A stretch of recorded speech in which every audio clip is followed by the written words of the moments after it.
পথাৰৰ মাজে মাজে জ্ঞানেন্দ্ৰ বৰুৱাই লৈ ফুৰিছে চহৰৰ পৰা অহা নাতিটো।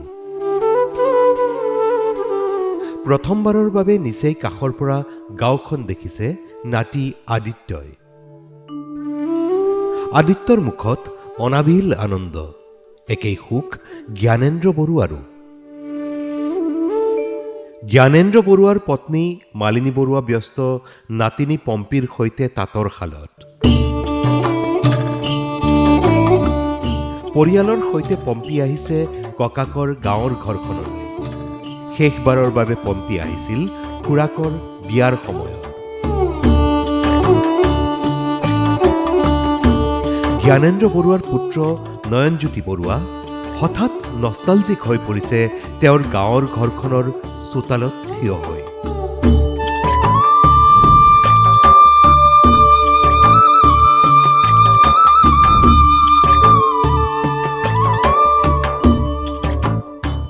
প্ৰথমবাৰৰ বাবে মাটিৰ চৌকাত দুপৰীয়াৰ আহাৰ প্ৰস্তুত কৰিছে জ্ঞানেন্দ্ৰ বৰুৱাৰ বোৱাৰী ময়ূৰীয়ে।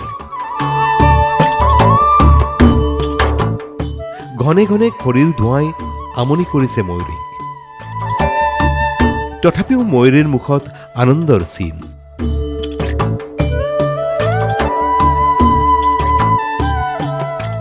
আজি জ্ঞানেন্দ্ৰ বৰুৱা আৰু মালিনী বৰুৱাই বহু কিবা কিবি ঘূৰাই পাইছে। দীৰ্ঘ বিৰতিৰ অন্তত চহৰত থকা পুত্ৰ বোৱাৰী নাতি নাতিনীৰ সৈতে একেলগে সময় কটাইছে তেওঁলোকে।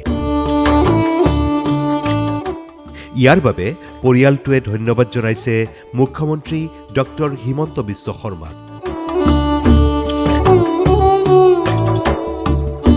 অসম চৰকাৰৰ বিশেষ আঁচনি পিতৃ মাতৃ বন্দনা 6 আৰু 7 জানুৱাৰীত 8 আৰু 9 জানুৱাৰীৰ চৰকাৰী বন্ধসহ পিতৃ মাতৃ অথবা শহুৰ শাহুৰ লগত নৈমিত্তিক ছুটি।